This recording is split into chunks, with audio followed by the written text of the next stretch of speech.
Today, we are going to explore how wealth was acquired and distributed during the Middle Ages, a period in which being born rich or poor determined almost the entirety of a person's fate. Before continuing with the video, remember to subscribe to the channel for more documentary narratives like this. During the Middle Ages, economic inequality reached levels rarely seen in other periods of human history. If you were not born into a wealthy family, your chances of escaping misery were almost non-existent. Social mobility was nearly an unknown concept, and most people were condemned to remain at the same economic level into which they had been born for the rest of their lives. The feudal system created almost insurmountable barriers between social classes, and the idea that someone might fundamentally alter their position in society was considered nearly impossible. The medieval hierarchical structure functioned like an invisible prison, where birth determined destiny with almost absolute precision. And yet, for those who possessed knowledge, cunning, and a considerable measure of luck, there were still ways to accumulate a few gold coins. Let us step back in time and examine in detail how the medieval economy actually worked, from powerful monarchs to humble laborers, passing through warriors, clergy, and the emerging merchant class that was beginning to redefine the rules of the economic game. The three estates. Medieval society was rigidly divided into three fundamental categories, known as the three estates. There were those whose function was to prey, those destined to fight, and those who worked to support the other two groups. This division was not merely social. It defined the entire economic and political structure of medieval civilization. This tripartite system was seen not as an arbitrary human convention, but as a divine order established by God. Each person was born with a predetermined role in the great machinery of society, and questioning that role was considered not only socially unacceptable, but morally wrong. The Church taught that this structure had been created by the Creator himself, and therefore attempting to alter it was tantamount to challenging divine will. This ideology permeated every aspect of medieval life and helped maintain the stability of the system, even when the inequalities were glaring. Kings and royal wealth. At the absolute top of the pyramid of those who fought stood, naturally, the king. He was the supreme lord of the entire realm, and consequently, of all the lands within its borders. Royal lands generated substantial annual income, which the monarch used to finance royal residences and the various departments of government under his command. With the approval of his counselors and parliament, the king also possessed the prerogative of raising taxes to obtain additional resources, especially when he needed to finance military campaigns. Although this practice could provoke discontent among the population, a monarch successful in territorial conquests could bring great quantities of wealth into his coffers, boosting the kingdom's economy and further increasing his own fortune. One of the most prosperous rulers of the medieval era was Emperor Basil II of Byzantium, who became one of the richest men in the Eastern Roman Empire. His reign lasted an impressive 49 years, from 976 to 1025, during which his disciplined administration, strategic territorial conquests, and absolute control over trade routes filled the imperial treasury with unprecedented wealth. Basil had a peculiar characteristic that set him apart from many other monarchs. He was famously frugal with his fortune. Instead of spending lavishly on courtly luxuries and elaborate festivities, he preferred to invest his resources in strengthening the army and building military fortifications. This austere approach may not have been popular with the nobility, but it proved extraordinarily effective. When he finally died at the end of his long reign, Basil had accumulated a financial surplus so large that the empire remained economically stable for decades afterward. By medieval standards, this was an exceptionally rare and impressive political achievement. It is important to understand that for a medieval ruler, wealth did not consist merely of coins of gold and silver locked in chests. Political influence, the loyalty of armies, possession of priceless objects, ownership of vast stretches of land, and strategic control over trade routes were equally important, if not more so, than money itself. A monarch could be considered immensely powerful, even without vast quantities of currency, provided he controlled the right resources and maintained the proper alliances. Royal power rested just as much in the ability to mobilize resources as in the ability to accumulate cash. The aristocracy. Just below the monarch, in the hierarchy of those who fought, stood the rest of the aristocracy, made up of three distinct categories of lords, arranged in order of precedence: dukes, earls, and barons. The title of duke was generally reserved for the king's sons, thus keeping power within the royal family. After the dukes came the earls, a title that became more common from the 14th century onward, with their number varying between 7 and 14 individuals across the kingdom. At the base of the aristocracy stood the barons, the lowest noble rank, whose numbers ranged between 40 and 70. All these lords were known as tenants-in-chief, because they held their lands directly from the king, who retained the right to revoke them at any time. In return for these grants, the nobles had specific obligations. They were required to attend Parliament and form the House of Lords, and they had to be ready to fight for the king when summoned. However, this military obligation was limited to just 40 days a year. Any service beyond that had to be generously compensated. During the 14th century, a typical earl might earn between £700 and £3,000 per year from rents and various fees collected on his estates. This income came from multiple sources: agricultural rents, market tolls, judicial fines from the norial courts, and a host of other feudal rights. The shrewdest nobles ran their estates like true businesses, investing in improvements that increased productivity and, therefore, income. A particularly remarkable case was Thomas, the second Earl of Lancaster, who died in 1322. This nobleman accumulated enormous wealth because he simultaneously held the titles of Earl of Leicester, Derby, Lincoln, and Salisbury. In the year 1311, his annual income stood at around £11,000, an amount that today would be worth well over £6.5 million. Physical and political proximity to the king was a decisive factor in the accumulation of wealth. The closer one stood to the monarch, the greater the chances of enrichment, whether through grants of land, lucrative contracts, or the ability to influence decisions that favored one's own economic interests. Queen Isabella, wife of King Edward II, awarded herself 20,000 marks per year in the late 1330s, which amounted to approximately £13,333 annually. In modern terms, that would represent around £10 million. Hugh Despencer the Younger, the king's favorite, received prestigious titles such as the Lordship of Glamorgan and was showered with extravagant gifts, including castles such as Wallingford, Hanley, Usk, and Bristol. The king's generosity toward his favorite became so excessive that it sparked war between Edward and his barons.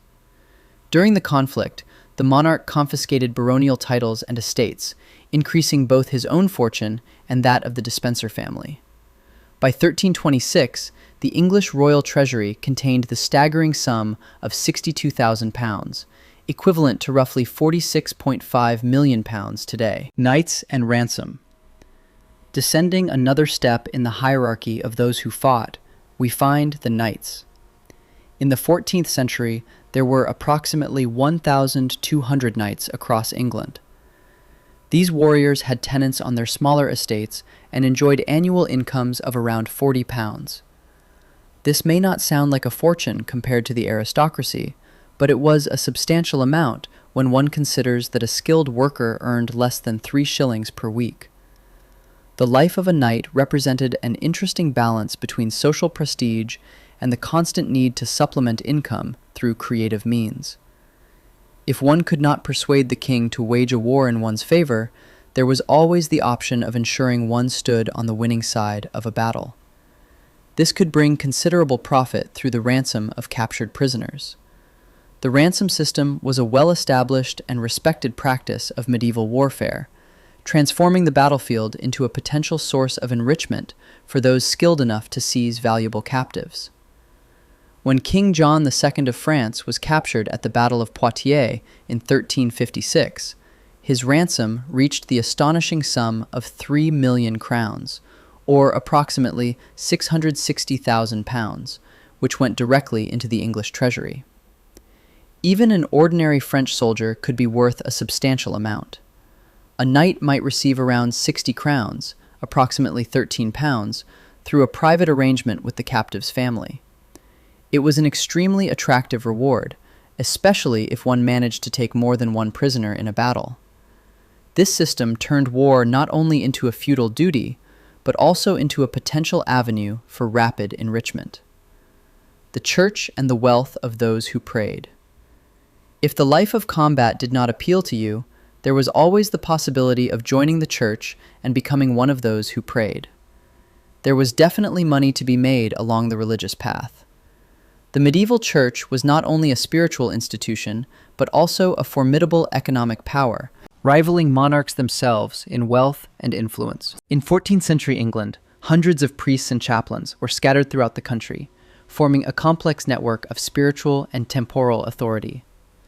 In 1348, there were approximately 1,000 religious houses, including 200 nunneries, 150 priories, 700 hospitals, and 650 monasteries. The great Benedictine abbeys of Glastonbury and Westminster enjoyed annual revenues of over £2,000. Most abbeys owned vast expanses of land. Some had their own mills, granaries, bakeries, and breweries, functioning as prosperous enterprises that employed hundreds of workers and generated substantial profits. Across Europe, monasteries became known for their opulence and helped establish the Catholic Church as one of the most powerful institutions in the world, with influence often extending beyond the borders of any individual kingdom. In the 14th century, a bishop typically received about the same income as an earl. The most interesting part was that even a peasant might become a monk, with the abbot's approval, and gradually climb the religious hierarchy.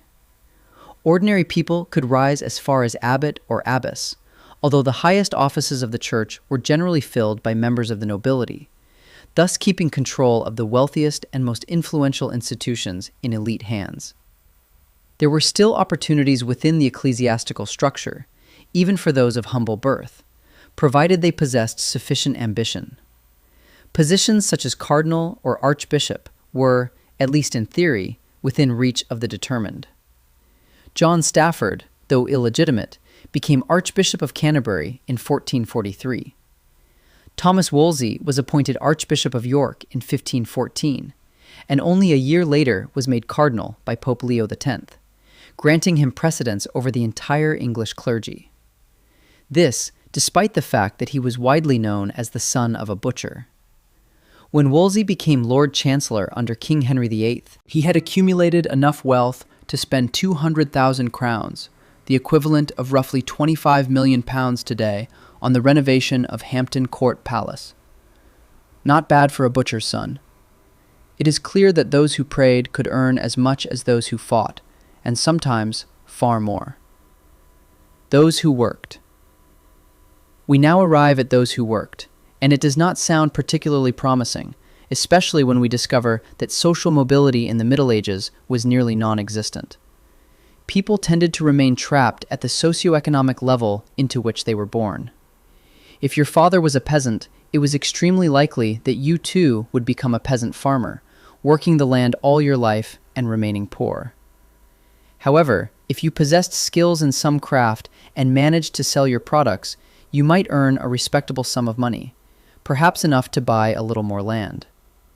With hard work, natural talent, and of course, a considerable dose of luck, perhaps you might even become a prosperous landowner in time.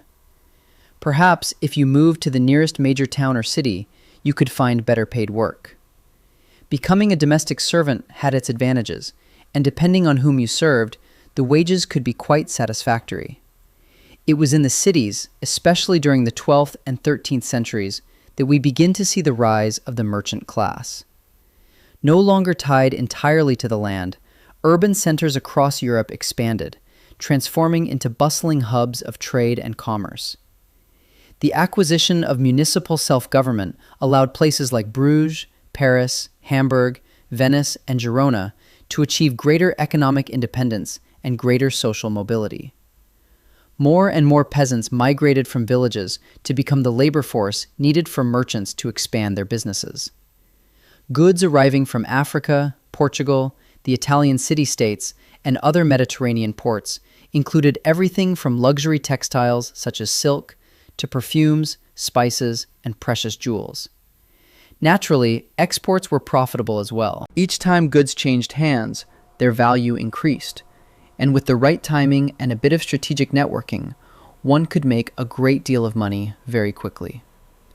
Merchants, bankers, and the Medici. And what should one do with all that profit accumulated through clever buying and selling? Why not follow the example of the Medici family in Florence and become a merchant banker? All merchants dealt with money in one way or another. They were constantly lending it, borrowing it, or both. Providing credit was a fundamental part of trade. So why not turn that into a business and become a financier? The Medici were regarded as one of the richest families in Europe, if not the richest, during the 15th century. After making their fortune in the wool trade, they opened their first bank in 1397, founded in Florence. At their peak, they operated around 9 branches in cities such as London, Rome, Geneva, and Avignon. Their success was not based merely on simple lending. They developed sophisticated systems of double-entry bookkeeping and letters of credit that allowed merchants to travel without carrying large amounts of physical coin, along with complex correspondence networks that kept all their branches connected. Their financial power eventually translated into political influence, with members of the family becoming the de facto rulers of Florence. Francesco d'Attini of Prato, born in 1335, also followed the path from merchant to banker and became a perfect example of how a person might build a better life in the Middle Ages. He began as an apprentice to a Florentine merchant, then joined a group of traders traveling to Avignon in 1358, which at the time was the seat of the papacy and had become a thriving city. Once there, Francesco established a business as an arms merchant during the 100 Years' War, which proved highly profitable. Later, he traded in whatever was profitable: art, cloth, jewelry, wool, spices, metals, wheat. d'Attini was meticulous in his record-keeping, maintaining detailed accounts of all his transactions. Thousands of his business letters and ledgers survive today, giving historians an unparalleled window into the world of medieval commerce. He inscribed the motto, "In the name of God and profit," at the top of his account books, perfectly encapsulating the medieval mercantile mentality, which viewed business success as fully compatible with religious piety. After making his fortune, he returned to Florence and opened a bank, later expanding with branches in Barcelona, Valencia, Mallorca, Pisa, and Genoa.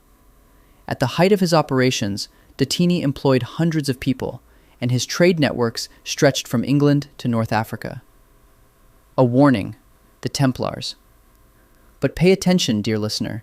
If you decide to follow this path as a way of making money in the medieval world, never lend too much to a single person, especially if that person is a monarch. The Crusades had enriched the Templars immensely.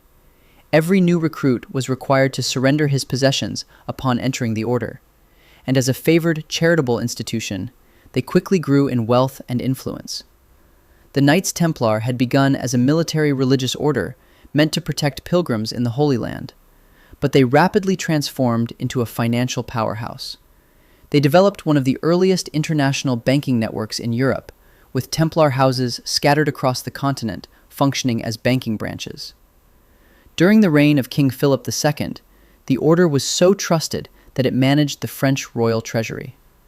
By the 1240s, the Templars were already providing financial services and had established operations in currency exchange and money transfer.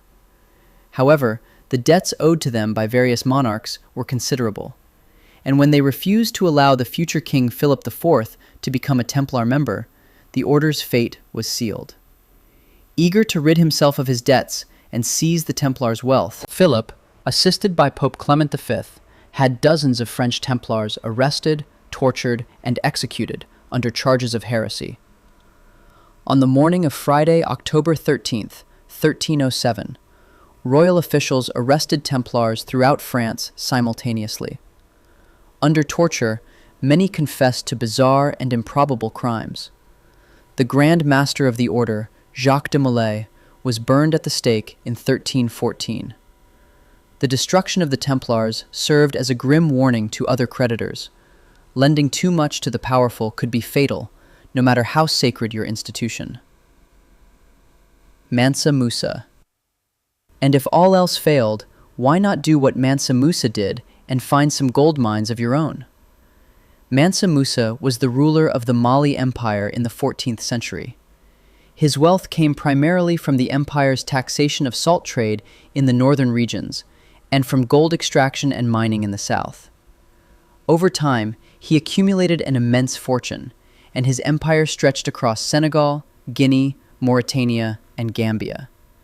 Mali controlled almost half of the world's known gold at the time, making Mansa Musa perhaps the richest man who ever lived when adjusted to the global economy of his era. On his pilgrimage to Mecca in 1324, he spent time in Cairo along the way.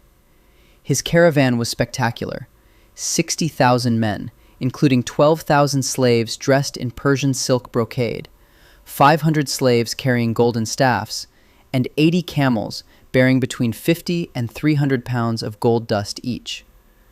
Musa's extravagant generosity in distributing gifts was so immense that it caused a temporary economic depression in Egypt. He gave away so much gold in Cairo that the price of the precious metal plummeted, and it took more than a decade to recover. Contemporary Arab accounts describe his retinue with admiration and astonishment, observing that he distributed gold to anyone he encountered. Mansa Musa has often been described as the richest individual who ever lived. His gold reserves were truly legendary. He was also a patron of the arts and education, transforming Timbuktu into a center of Islamic learning and building magnificent mosques that still stand today. Conclusion. The Middle Ages show us that although the social structure was extremely rigid, there were cracks in the system for those sufficiently determined, skillful, and, let us admit it, fortunate. From all-powerful monarchs to humble merchants who became bankers, medieval history is full of fascinating examples of how wealth flowed, accumulated, and occasionally changed hands in dramatic ways. What we learn is that money, even in the Middle Ages, was not just precious metal locked in chests, but power, influence, and above all, opportunity. The merchant class that arose in the medieval cities would eventually transform Europe, laying the foundations of modern capitalism and creating a new kind of social mobility based not on birth, but on merit and entrepreneurial initiative. If this journey through the intricate economic webs of the Middle Ages has awakened your curiosity, do not forget to subscribe to our channel to continue exploring the mysteries and wonders of history. Leave a comment sharing which aspect of medieval life you would like to see covered in our next episodes.